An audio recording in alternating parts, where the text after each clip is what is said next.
Hey, what's up? Like, totally time for 90210. Well, hello everyone. Welcome back to the 90210 show. My name is Mark. With me, as always, is my uvulating fiance. What the Carol. fuck does that mean? How you doing today, Carol? Hey, what's up? What's uvulating mean? Like the I can't do it, but you know when they do the screams and it's like the Like throat singing? kind of, yeah. But it's like doing like la la la la la, but yeah, in your throat and everything. Yeah, I don't do that, peoples. Just so you know. Carol, it is. Did you say hey? What's up? I did. Okay. But I can say, hey, what's up? There you go. Got a bonus one. It is August 14th, 1998. It's that? And, Carol, I think you're too prideful. What? And I'm too prejudiced. Is that the title of the episode? Pride and Prejudice. All right. Or Pride and Prejudice. I can't remember, what was it, Mr. Darcy? That's Pride and Prejudice, Yeah. right? Mr. Darcy's too prejudiced and Elizabeth, I think? Elizabeth's too prideful. Yeah. Yeah. Or vice versa. I'm really I not think sure. it's that way. I'm pretty sure it's that way. So I did us the same way. Female pride, male prejudice. Okay. Even though I'm not prejudiced. I'm not singing songs like Prophecy like the fucking band did and what Cain was able. What a weird name. What a name. Cain was able. But Cain killed Abel. Cain rose up, yeah. Cain was able to murder Cain, I guess. What? Yeah. Cain killed Abel. What do you mean? You just said Cain was able to murder Cain. That's what you said. Those were the words. I said, wow. Did I say that? Wow. Everyone at home, did I say that? Did I mess it up? did. All right. I'm going to listen to it back, obviously. But I meant... You want to make a bet? Cain was able... No, I don't want to make a bet. Cain was able to kill Abel. Okay.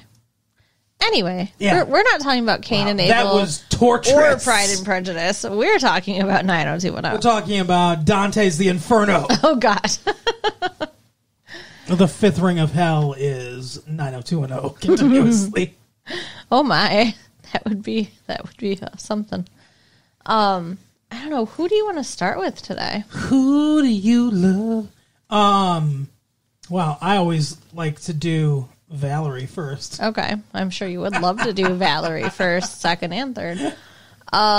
So Valerie has stolen all of Donna's clients, we find out, because poor Donna is just sinking into a depression. She's moping. Her business has failed. She has no clients left. She's sitting at the Peach Pit waiting to meet a client who stands her up. Yeah. It's awful. And she's watching David across the room making a business deal. And she's like, at least he has something going on. Right. I'm a loser, even though she comes from money and she does not have to worry for money at all. Right. But I mean, I get that though. Like she doesn't have to work for money, but she got a degree. She wants to use it. She wants to be successful. So. Oh yeah, I 100% think she's doing the right thing. I think this is her pride that's hurting. Absolutely. And then Valerie shows up at her house later, and they're eating fucking cereal out of the box. Yeah. Was it cornflakes? Yes. It was supposed to be Yes. cornflakes, but did they product place? Oh, I don't cornflake? remember. Or was it like corn chomps or something? Yeah, I don't know.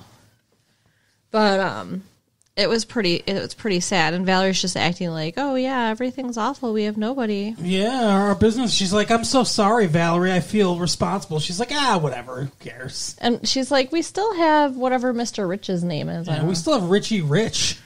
The millionaire that Valerie's dating. I don't really understand their relationship at this point. Mm. Like, does she work for him or are they dating? Yes. Ew.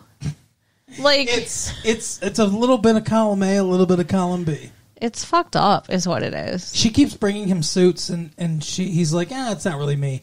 And she's like, she throws the suit at him, and she's like, that's every time you say that. And he's like, look, I don't care. Pinstripes. I don't know any other suit names. But he says, whatever, I don't care. I'm more interested in what you're wearing every time you come by. So he's basically just paying her so she'll be around so he can keep trying to, be with her. But it sounds like they already had sex. I don't think so. You don't? No. Man, I should have written down what was said that made me think that, because I really got a very strong impression that they did. They talk about mixing business and pleasure and stuff like that. Yeah. And everything, but I don't think they've had sex yet. So you think Valerie's just making out? Come on, it's Valerie. Like, she's not... But she's having sex with Noah. Uh-huh. And she was talking to the hairdresser about how she's got 2 guys. Yeah, but she wasn't saying she was fucking 2 guys. Well, we don't know. We came in halfway through the conversation. Well, yeah, that's true. And, so Valerie's life is all happy right now. Did you see who she was talking to, by the way? Isn't that the group leader from Dear John? I'm pretty sure it was the one. Was that any sexual problems? You know that girl? I don't remember. Yeah, I'm pretty sure it was. But, Dear John. yeah, I know the show. By the time what a theme song that I think is overrated is? What? Whatever happened to predictability? The milkman, Family the Matters, paperboy, right? and evening TV. Or Full House. Full House, you got it. Family Matters is what is Family Matters? All of a sudden, I'm just hearing the Perfect Strangers theme song. Standing tall. Oh my goodness. So ADHD 90210. We were trying to talk about, they were at the hairdresser. That was hairdresser. It. Yes. And there's never been a great sitcom set in a hair salon. They should do that.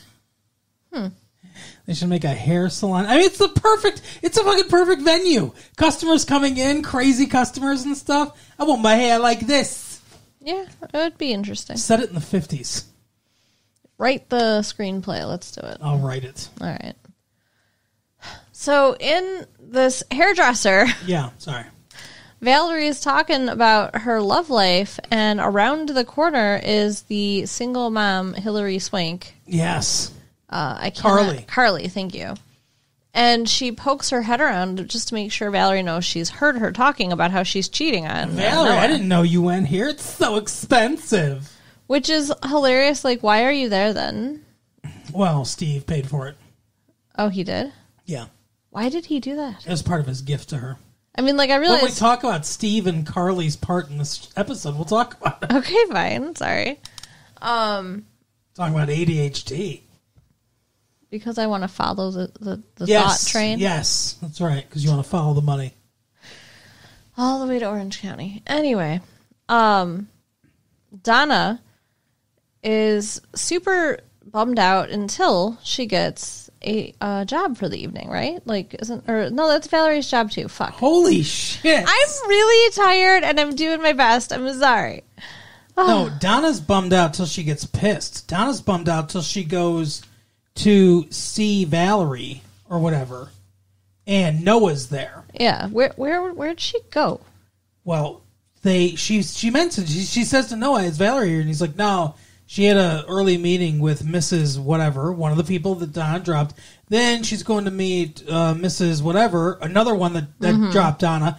And then Donna's like, "And let me guess, she's following up with what Mrs. whatever." And he's like, "Yes, that's right, 3 whatevers." And she's like, "Oh, that fucking bitch." So, yeah, I've never seen her so angry. So she knows now that Valerie has screwed her over. And she says to Noah that Valerie needs his help this evening because Valerie's putting on a big event for Mr. Richie Rich. Richie Rich is paying her to be his date. See, this is where we're getting muddied waters here. Yeah. But I was thinking of Muddy Water songs. ADHD. He's paying her to host this party, quote unquote, and be his date for the evening. Yeah. So and Donna, she's cool with it. Yeah, because she's a whore. At first, she's like, "No, I don't want to. Whatever, I've got other plans," because she's supposed to go bowling with Noah, I guess. Mm-hmm. And he's like, "Okay, well, I guess that couture dress is just going to have to go back on the rack." isn't the rack and couture two different things, by the way? Yeah. And she's like, couture? Couture's not a brand, right? It just it just means like it's from a style. Designer. Yeah, it's from a designer. Yeah, it's like, name brand designer dress. Right. It's a Sophia Loren dress or whatever. Sure. So, yeah. Wait, is Sophia Loren an actress? No, yeah, she's an actress, not a designer. Who's the actress I'm thinking of? Coco Chanel. That's what I was thinking of. That's not an actress either. That's a designer. I know. That's what I'm saying. The little black dress thing. Sophia or Coco Chanel. Okay. Goodness. They knew what I meant. I don't think anybody knows what you meant. Oh, late fee 1994 at AOL.com. If you knew what I meant. So, just being able to wear a designer dress changes her tune, and she agrees to, like, I still don't understand what she's doing there besides being his date, but she's definitely in charge. Yeah, she's ordering people around and everything. She's coordinating the event. Yeah. She's like a party planner. But it's weird because, I mean, unless I guess she coordinated the event ahead of time and just wasn't going to attend, and now she's attending. Is that maybe the situation we're in? No, I think she put it together on the fly. That's insane. Yeah. Why? I mean, like, it's the same day. Like, I don't. No, I don't think it was the same day. I think it was the next night. But either way, there wasn't enough time to put on an event like this. I agree, but you could be right. She might have been planning it beforehand. I don't know. So Donna was supposed to help her. She asked Donna to waitress, I think. Yeah, to help. Well, just to help out at the thing. And Donna says, Noah, can you help her out? She really She'd needs it. love to see you there with the other guy that Donna knows that is got the hots for her. Right. So now we have Noah in the kitchen and Mr. Richie Rich out amongst the mucky mucks. And Valerie is trying her best once she discovers that Noah's there to keep them separated. It's the classic situation of I've got two dates at the same time and I have to keep them apart. Mm-hmm. But there's no comedic payoff to this. No. Because they don't actually meet. There's no payoff at all, comedic or otherwise. Yeah, she just gets away with it and like successfully gets him to Noah to leave. You were so like disappointed. You were watching. He's like, she's just gonna get away with it. Well, yeah, because that's the stupidest way to play it. Yeah, I agree. Like if you're gonna have this situation occur, how do you just let the person get away? Oh, it just works out. Like that's not interesting. Yeah, no, it's stupid. But yeah, so Noah and her. Wow. What? Just really far away from the mic. I'm sorry. But yeah, so Noah and her like fucking make out in the kitchen too. So it's like I really thought that the guy was going to walk in and see them, but and that's what I thought too. I thought Noah would break up with her, but the Richie Rich guy might be like, three-way. No, he might be like he might brush it off as like, well, of course I've got competition, but I'm rich and who cares, you know? Like, yeah, whatever. It's funny at the hairdresser, Valerie's all like, I've got a rich guy and a poor guy, and there's just something about the poor guy. Yeah. That drives me nuts. Like, what is it about him? Yeah. His bad acting? His mediocre looks. But, I mean, like, the whole thing is just so stupid. Like, it's not just, like, what is it about him, but, like, why is she so obsessed with money? And if she is so obsessed with money, then she shouldn't give a shit about the poor guy. Exactly. He must have a really nice penis. Maybe that's it. It's all hidden. It's funny because, he's not circumcised. It's all hidden. It's funny because they go on a date or whatever. They go to the movies. Because she's like, we do see him at the movies, kind of. She's like, let's go to the movies instead because I've got this thing later for the dinner. Right. So they see Brandon and Kelly at the movies, and this is a bit of a crossover for Brandon and Kelly's storyline.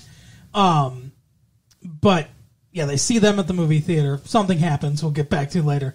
But then the next morning, Noah walks out of her room, and that's apparently she was in the room and she was gone. I guess. Because that's when he talked to Donna. Okay, yeah. But Brandon says, I didn't know you were staying over, Noah. And he was like, well, I'll be sure to let you know next time. Or to whatever, like, what's he say, check in with you next time or something like that. Yeah, check with you, I think. Which, that's fucked up. Like, they're all adults. Valerie lives there. Brandon's being weird. He's being really... The whole episode, Brandon's weird. Absolutely. Like, I don't know what is up with him. I mean, like, obviously in the episode he's got PTSD, but that does not cross over into this weirdness. No. So, but yeah, they do see each other at the movies. And I guess we'll talk about that later, too. Yeah.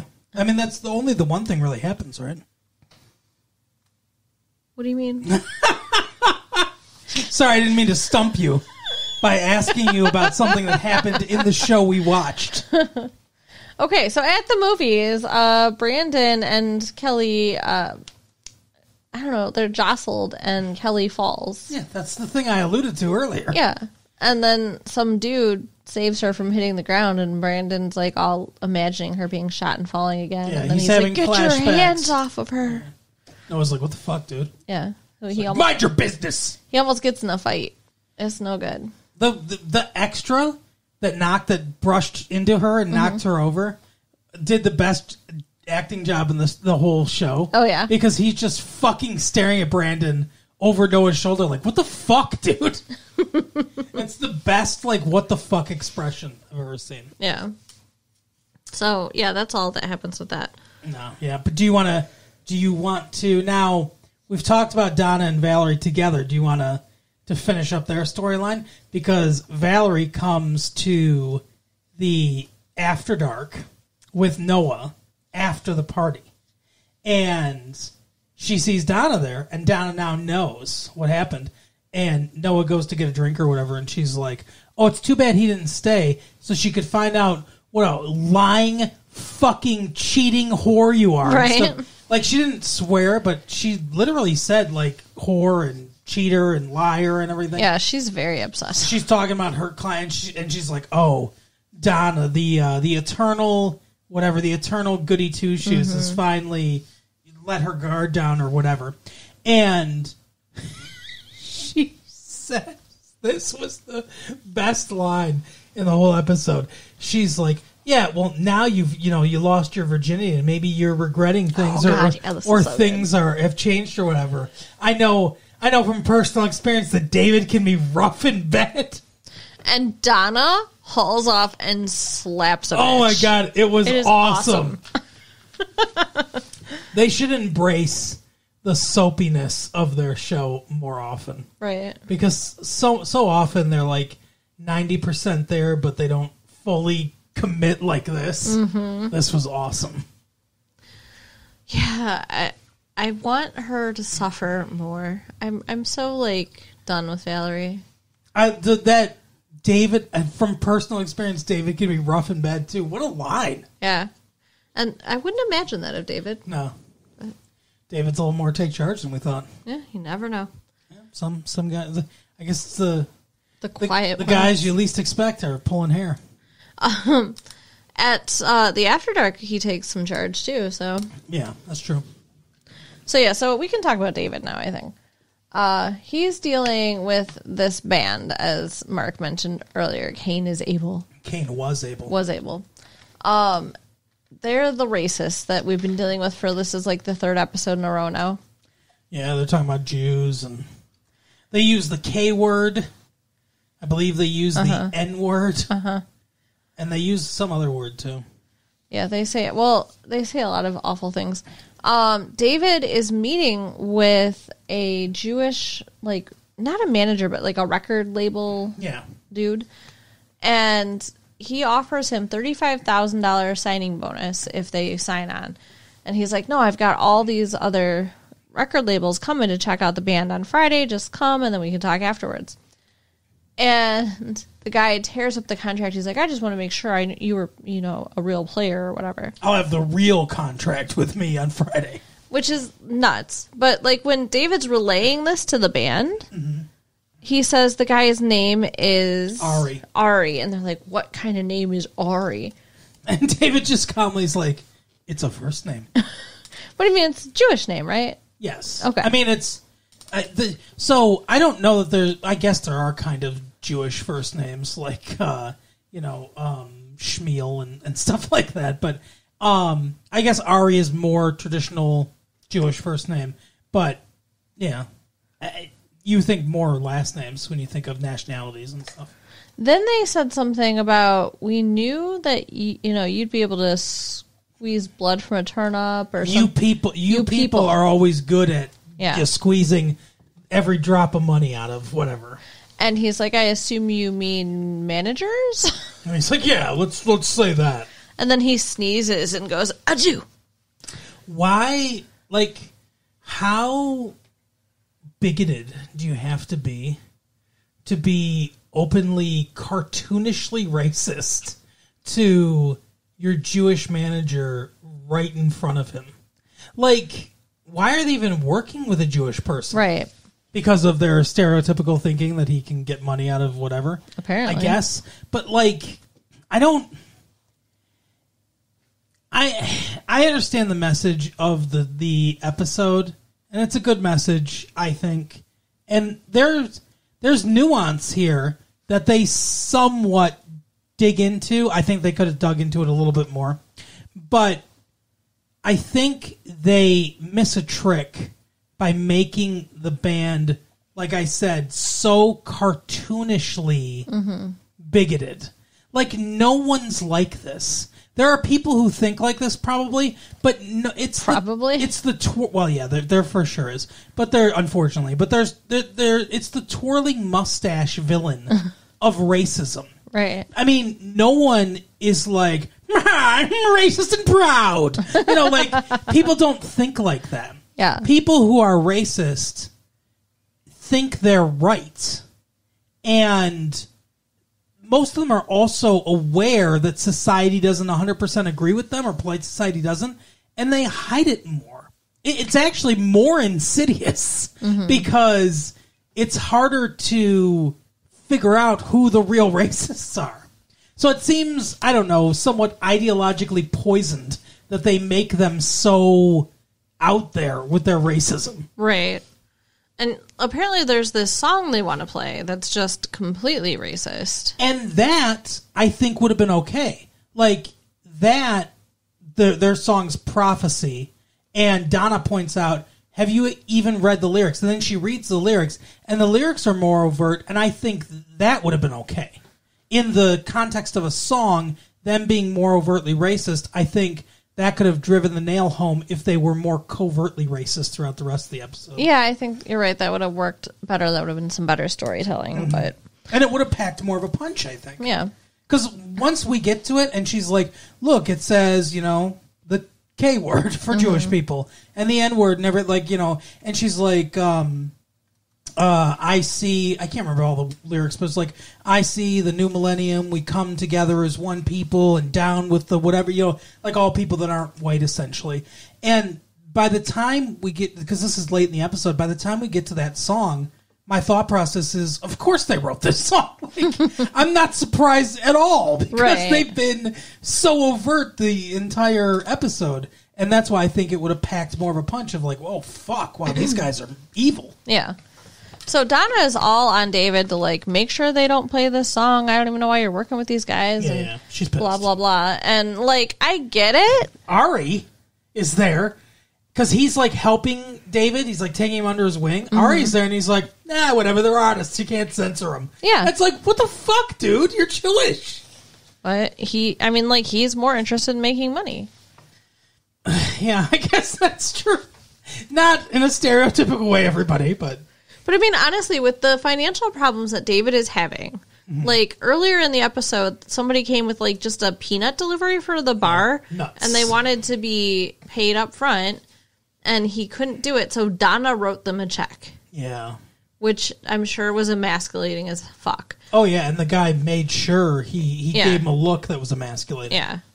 So, David's in a real bad place, and I think it doesn't make sense to me that he chose to not let the band play.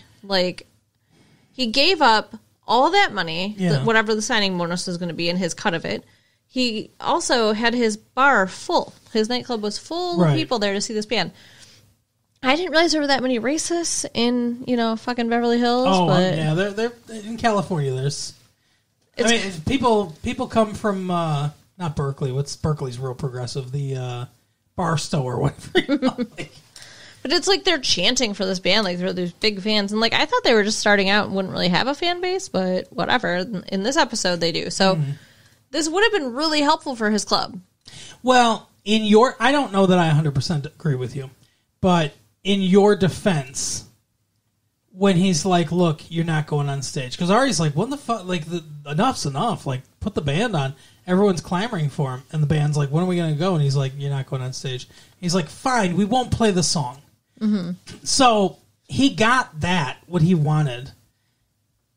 I can see a strong argument for being like, okay, good, you're not going to play the song. Go ahead and go on. Yeah. And then he could have gotten the money.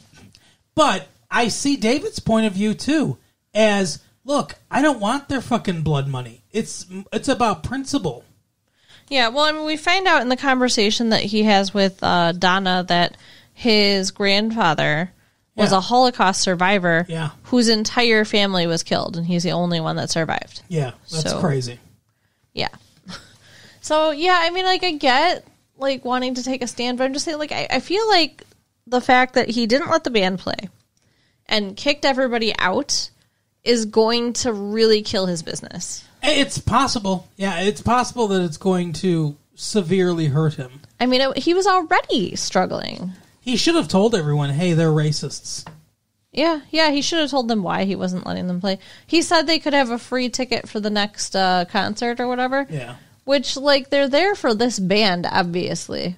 So. Unfortunately, the next concert is the KKK. So. I would have been pissed, too, if I paid to see an artist, and then they're like, oh, well, you can get a free ticket for the next person that you don't know. Well, they're not going to sing the racist shit I want to hear. Right? How difficult that is to find outside of Barstow. Sorry, Barstow, California. I have no idea what your demographics are or anything. But Donna's super proud of him, so there's that. That's all that matters. Yeah. I mean, because her family has money, maybe it is in the end. Like, they'll get married and just live off her family's money. But I agree with him taking a stand. And this is the nuance that they talked about in the episode. So David says they have the right to say whatever they want. Because they talk a lot about free speech. Ari and him do. They talk a lot about free speech and not censoring artists and everything. And, well, they don't talk a lot about it, but they talk about it in one scene. And he says they can sing whatever they want, just not in my place. Right. Which I think is the right attitude to have. And that's the nuance that I'm talking about, is their right to free speech, but also your right to say, I don't need to be associated with that. Right. But they don't delve into it really at all. Yeah. Yeah. I don't know. I worry for David. Yeah, but I think eventually things will work out for him. That's my guess. I don't know exactly what they're going to do. I can't imagine the After Dark's just going to close. I can. It's become such a big part of... They're there more than they are at the Peach Pit. Yeah. But apparently not a lot of other people are. No. But I'll tell you what. What? Do you want to do Carly and Steve, or you want to do Brandon and Let's Kelly? do Carly and Steve. Okay. So Carly's at the Peach Pit. That was going to be my transition. Because she works at the Peach Pit. That she does. Which means she doesn't have much time to take care of her house or... her son. Or to pamper herself. So Steve shows up at her door wanting to give the kid another present. Apparently, he's been bringing presents all the time. She's like, it doesn't make up for Magic Mountain, you bitch. Which, like you said when we were watching it, why don't they just reschedule this trip? Exactly.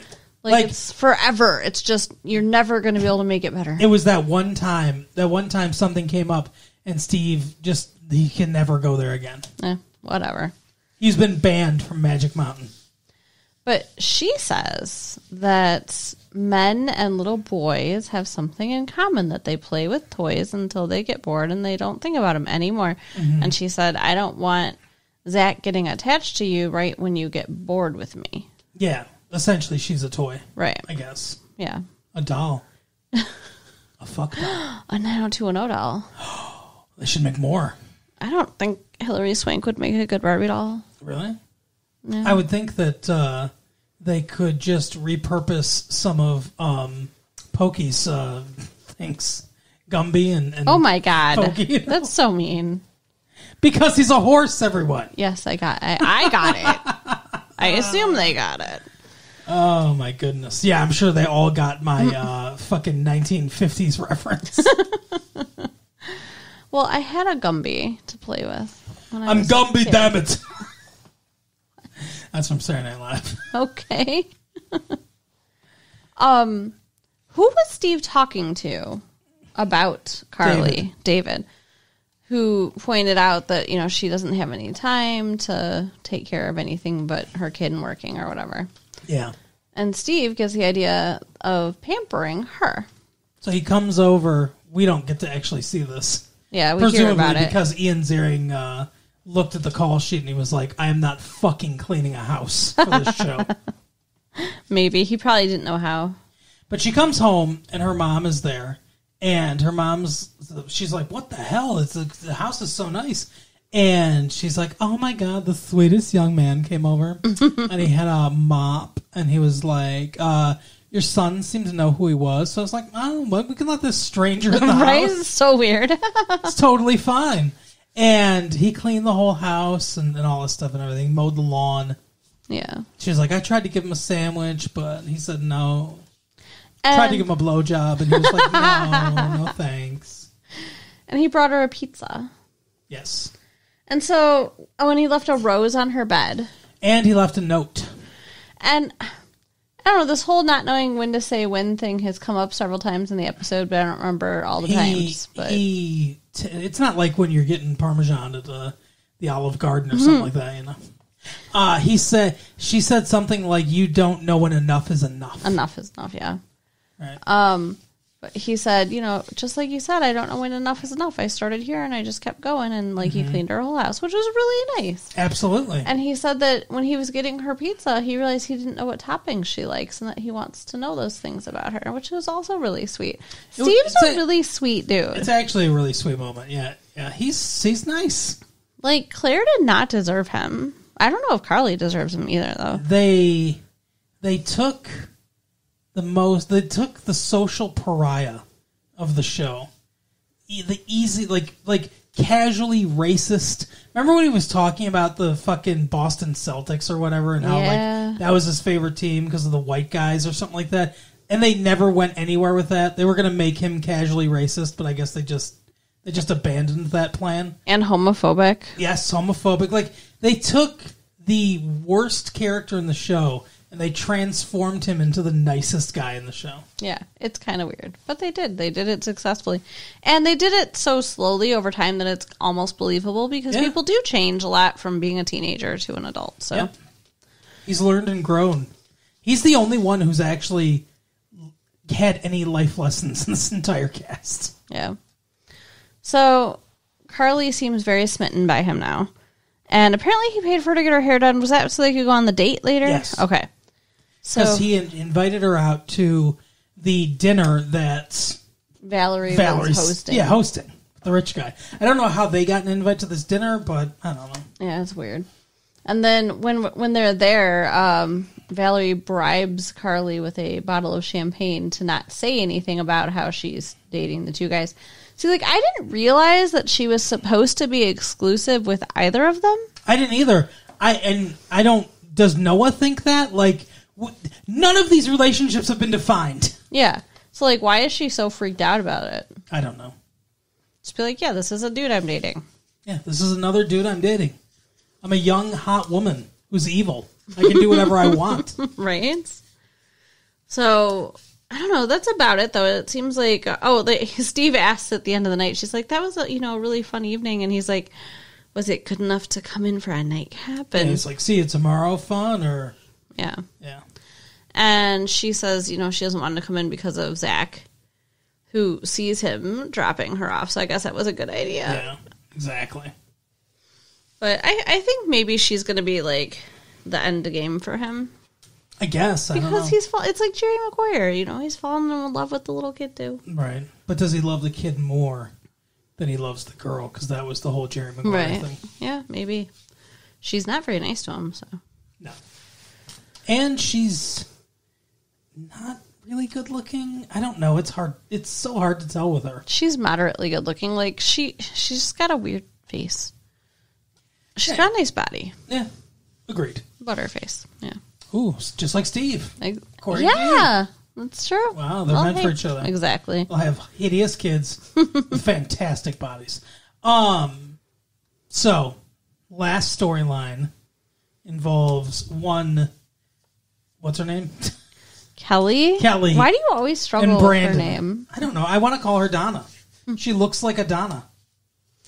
So, I don't know what the fuck degree she got. You said she got a psychology degree. Yeah, she got a degree in, I believe, abnormal psychology or something like that. I don't know. But somehow the job that she has gotten requires her to put children in daycare. She seems like a social worker. Maybe, but like social workers maybe put kids in foster care, not daycare. Oh. It's weird. Yeah, why is she putting a kid in daycare? Yeah, like why would anybody be paid to do that? It's weird.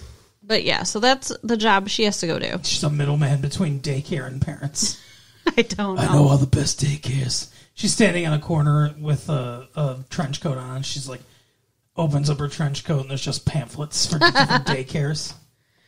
If you want a good daycare in the city. So the phone rings in the morning and it's the detective. Bring.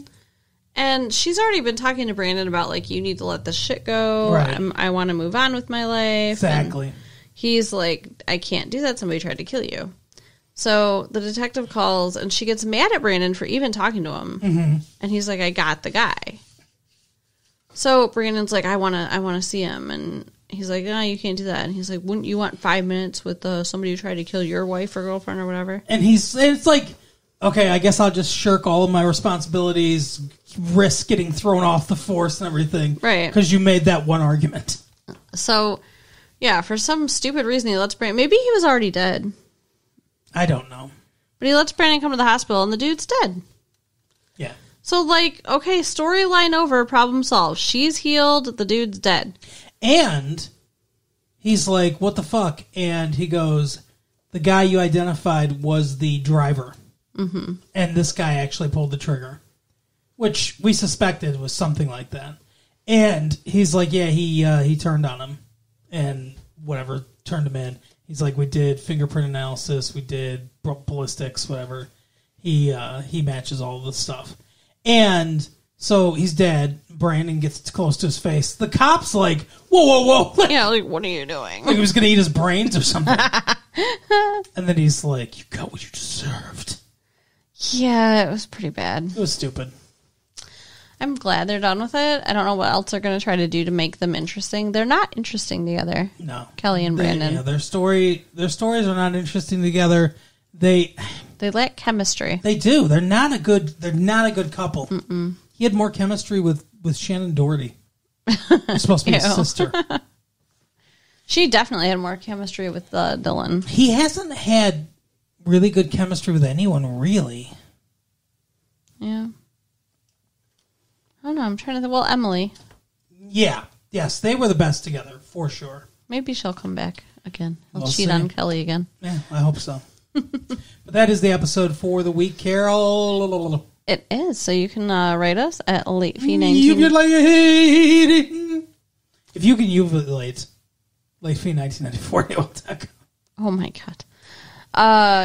Check out our website at www.retrolatefee.com. Yes. And share the tapes with your friends. All right, we'll see you next time. Bye. Bye.